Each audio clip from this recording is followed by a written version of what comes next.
What is up, guys? This is Urzik. Yep, the streamer with the crooked nose and the weird wait. Make sure to subscribe to this channel down below here and give it a like. It helps me a lot. What is this? Let me see. Let me take a look at this. I'm interested. Vaporwave down the rabbit hole. 2016. Down the rabbit hole. Rabbit. Uh-oh, Vaporwave. Remember that? Remember back then, Vaporwave? I remember that. When browsing online, it's common to find commenters referencing and linking to videos containing a strange, enigmatic style of music, usually as a tongue-in-cheek joke. This music always has an undeniable 80s or 90s theme to it, but instead of being upbeat, the tracks are stretched and modified with heavy reverberation to give it a distant, atmospheric feeling. Yup. It's so different. It's like... it's just so different. I don't know.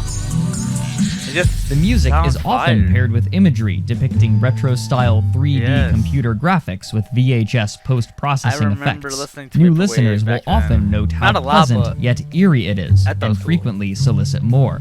What these people usually don't expect to find is an enthusiastic community dedicated to an extremely recent form of music, which they have dubbed Vaporwave. Is this even still alive, or like... is it like basically dead? I haven't like heard about this, but I do see some like artwork. I think I don't know. I just feel like it's kind of dead. I don't even know. And it's difficult to tell the degree of irony behind this enthusiasm. So the question is, what exactly is Vaporwave? Who created Vaporwave? The man popularly credited with starting the Vaporwave genre is an American named Daniel Lopatin, an electronic music artist with a focus on the noise subgenre. Noise music, as its name suggests, is an anti-art style that recontextualizes any sort of sound as music, usually without a beat or melodic structure.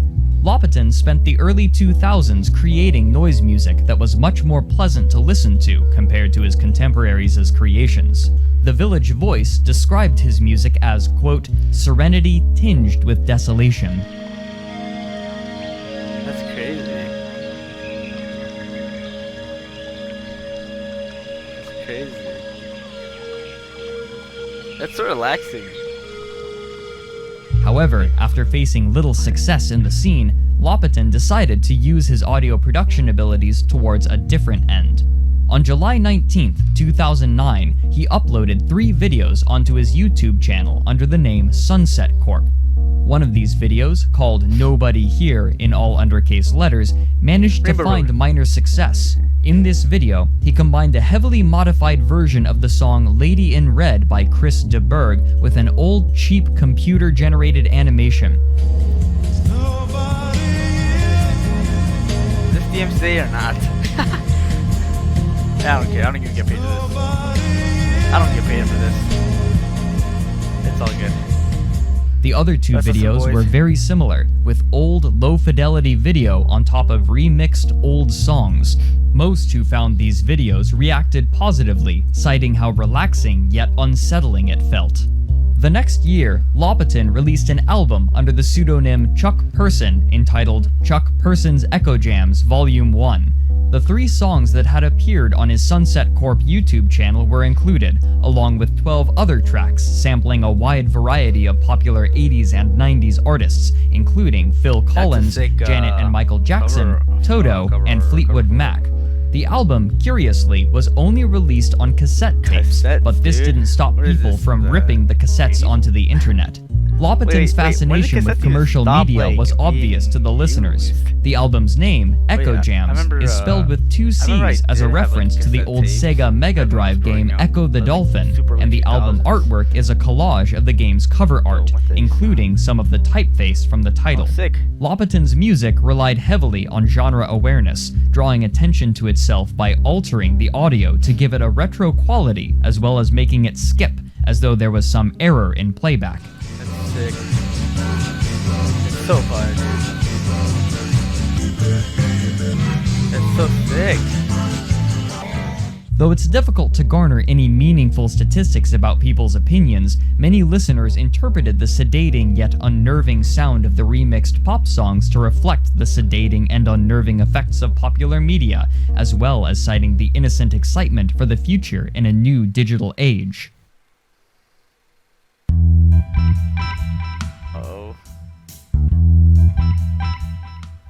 The community that built around this music was quiet for over a year, but this changed with the release of 2 albums heavily inspired by the derivative works of Daniel Lopatin. On October 25, 2011, James Ferraro released the album Far Side Virtual. Building upon the self-aware method of Lopatin, he heavily utilized MIDI files that attempted to imitate real instruments but dip deep into the uncanny valley, making music that makes no attempt to hide its electronic origins. To add to this effect, he created the entire album in GarageBand, a generic audio editing suite built into Apple computers.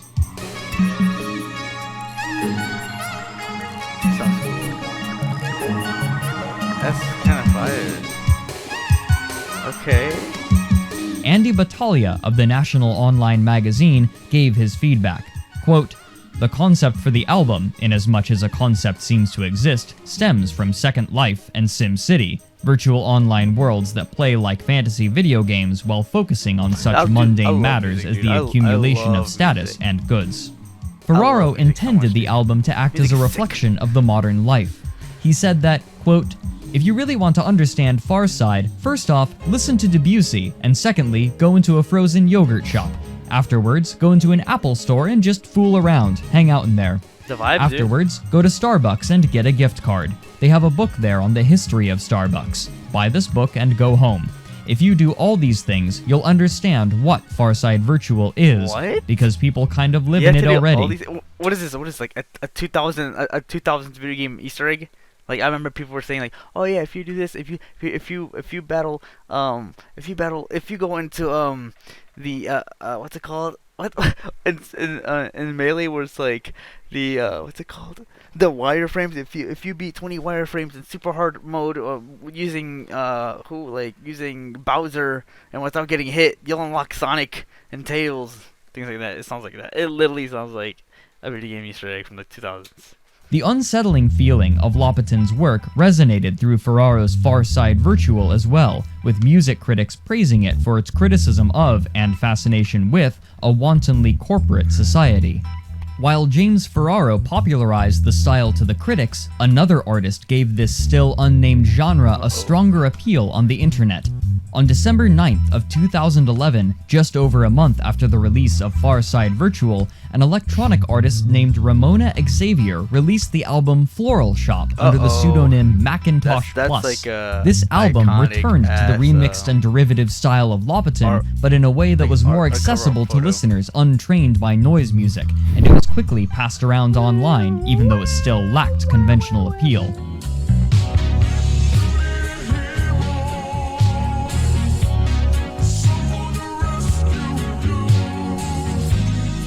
Perhaps the most immediately odd feature was that all of the song names were in Japanese, even though Xavier is American and the album was comprised of remixes of Western songs. And that's how you always see like the new the shirts that everyone's be wearing.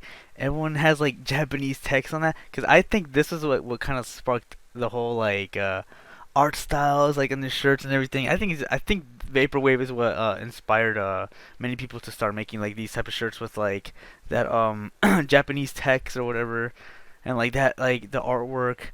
I don't know. I think Vaporwave is the one who did that. Released to a Western audience. However, when translated, one of Xavier's songs reads, "Chill Diving with Echo," a nod to Lopatin's 2010 release. The album cover specifically replicated the 90s PC aesthetic with striking yet soft colors, while the album itself conjured images of the 90s while remaining definitely distinct from it. Jonathan Dean, a critic for TinyMixtapes.com, remarks about Floral Shop that, quote, "It took pop music nearly a century to catch up to the idea of the found art object." Here, he refers to a style of art from the 1910s that took mundane objects and recontextualized them as art to challenge its definition. In the same way, many online critics observed the way that Xavier was taking old music and recontextualizing it into a later time period, so it could be understood differently as both a criticism and celebration of nostalgia, building on Ferraro's works. Dang, it's fire.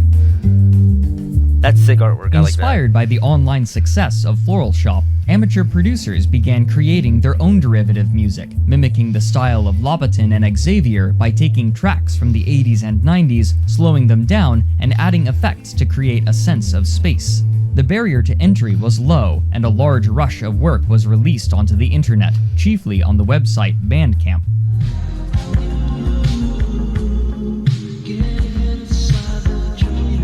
Okay. Dude, this vibe though, oh my god. It goes in, it's the so visual relaxing, art to dude. accompany these songs was in keeping with the collage style of all so three of the sick. aforementioned Literally Progenitor looks like albums, a, appropriating real PS1 retro game. imagery rather than making any themselves. As songs were posted, the artists struggled to fit a name to the genre, and most simply invented something that sounded right. Though many names were dreamt up, there was one that eventually found sick. general use: Vaporwave. This name is very close to the word vaporware, a term used in the electronics industry to describe hardware or software that is announced but never released. Okay, For many, it conjured images of empty 90s computer-generated landscapes. It was perfect. It was. Artists began playing with the genre, making it difficult to pin a specific set of definitions See, look, this is what I'm to it. saying. In general, however, the visual aesthetic looks stayed like- the same, and Macintosh Plus's use of the Japanese language to help obscure the songs became a trend.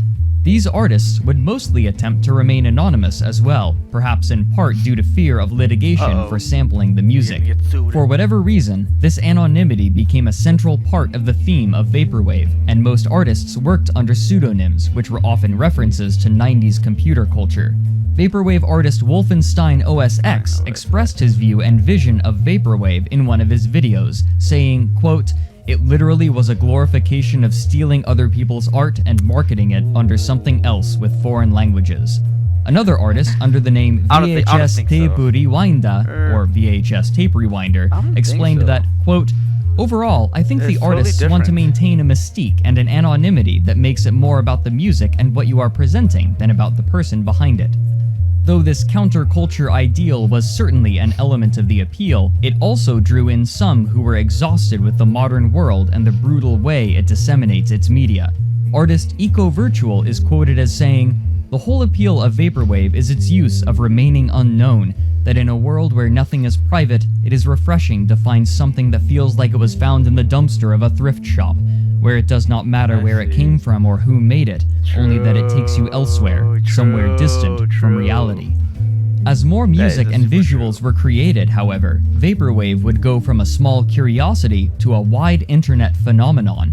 As more people discovered the Vaporwave genre, new artists 64. began making their own Pokemon. Vaporwave songs, many of them Lean. missing the irony that characterized the genre and simply copying the aesthetic and sound.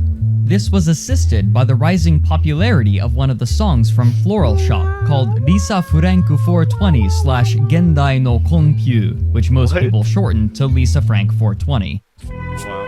Yes, sir. Yes, sir.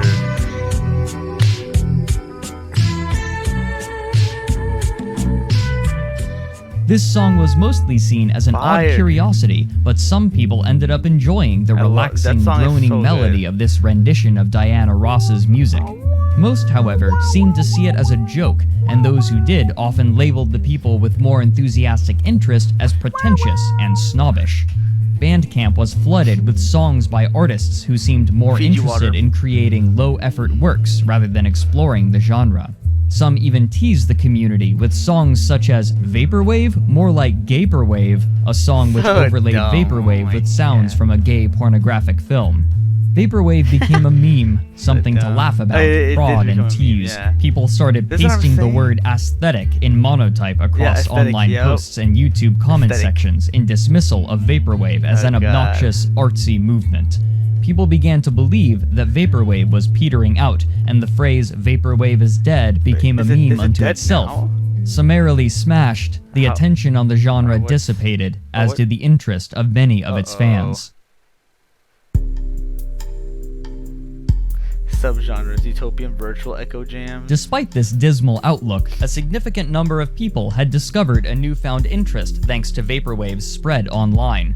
The community that remained splintered into smaller groups who created their own subgenres, combining the sound of vaporwave with other electronic styles. Some, ironically, began creating vaporwave music inspired by the noise subgenre, while others fused it with electronic dance music and techno, creating a sound reminiscent of the aesthetics of cyberpunk. Some artists even abandoned the concept of using pop music as a base, preferring to emulate the feeling of vaporwave, recontextualizing a style rather than an actual product. Experimental artists would usually attempt to create new names for their subgenres, but they always would tie back to the overarching term of vaporwave, much in the way that black metal, death metal, power metal, and many other styles are still considered metal. Assisting this movement was a new independent music label created in 2014 under the name Dream Catalog, which exclusively released vaporwave and its numerous subgenres. Here, many important names in the new vaporwave movement were established, and as the catalog grew, so did the number of people either returning to the genre or finding it for the first time. Many consider this a coming-of-age period for the genre.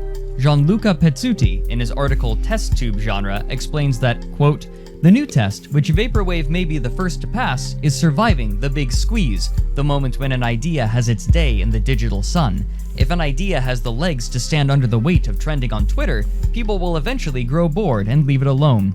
Only then can it truly grow and evolve, nurtured by a genuine fan base that think of it as more than a passing fad." He goes on to say that, "Vaporwave has undergone an evolution that normally takes a music scene decades to achieve." Vaporwave also saw minor influences in certain other media. For example, the game Oxenfree features a soundtrack that, while not purely vaporwave, has strong influences from it. Andrew Rohrman, the man who wrote the game's soundtrack, said, quote, "The vibe was kind of that everything's running through a VHS player 20 times. Makes sense.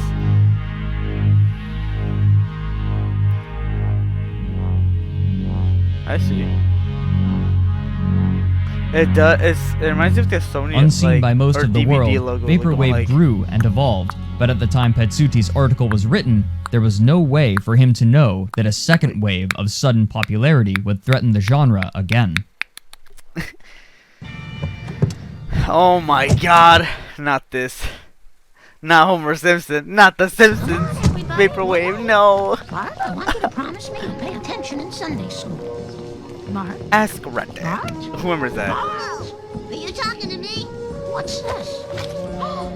A personal stereo. Were you going to listen to Vaporwave? Sunday Vaporwave. school? Maybe. Can you believe this, Homer? Homer? On February 29, 2016, a YouTube user under the name Lucian Hughes posted a video entitled Sunday School, stylized with a familiar monotype font. The video chiefly consists of the song Teen Pregnancy by Black Banshee, paired with the episode of The Simpsons entitled Bart's Girlfriend, with VHS tearing and other effects added to give it a vaporwave aesthetic. Though this wasn't the first ironically humorous video Lucian Hughes had done by pairing vaporwave and The Simpsons, it was the first to receive widespread attention, and it suddenly became a viral success. As of writing, Sunday School has nearly 3.2 million views. Again, vaporwave was pulled back into public internet attention, along with a reductionist attitude that had nearly smothered the genre entirely. This time, however, instead of reacting poorly, people were taken by the oddly powerful pairing of the music and video, perhaps aided by the introduction of a familiar family cartoon. Lucian was joined by a number of other YouTubers who mimicked his style, and these videos received appreciable attention as well. None of the music for these videos was original, but instead were all appropriated from already produced vaporwave. In a sense, these videos were recontextualizing music that was already recontextualizing older music. The internet was quick to jokingly name this new style of video Simpson Wave. While some people teased the videos and the people who made them, there was a significant portion that defended them and their artistic significance.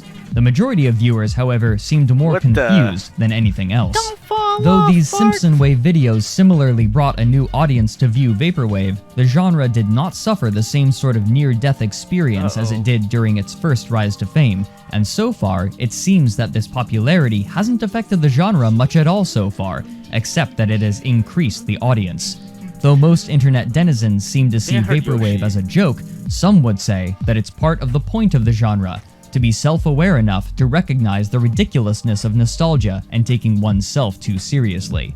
However, the new Vaporwave artists seem also to be interested in creating sonic landscapes and strong emotional responses from their listeners, especially as a critical response to modern technological life. What the genre will do next is anyone's guess, but after surviving its time in the spotlight, it seems that it will only continue stronger than ever.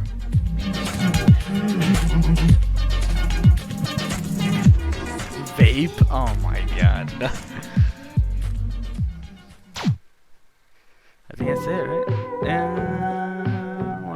Hey everyone, thanks for watching. If you want to help support this series and get your name in the I'm so tired, man. I think I'm gonna end the stream here.